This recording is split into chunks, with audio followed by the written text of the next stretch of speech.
datang ke pesawat Ramadan Air dengan nombor penerbangan 1446H menuju ke Aidilfitri.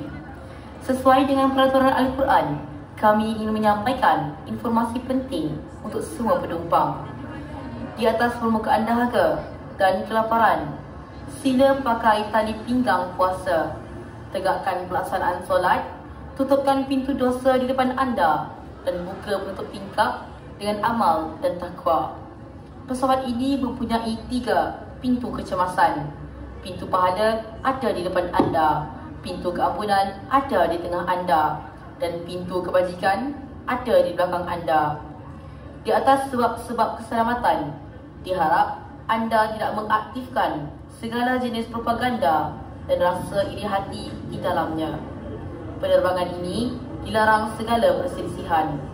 Selamat menjalani penerbangan anda dan kami mengucapkan maaf zahir dan batin.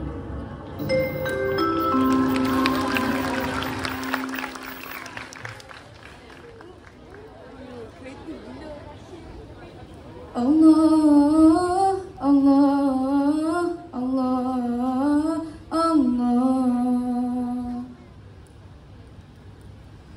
Ramadanu zamanul barakati, Ramadanu zamanul hasanati, Ramadanu zamanul barakati, Ramadanu zamanul hasanati, Ramadanu tajalla wa batasama, tuba lil abadi iza ghatanama.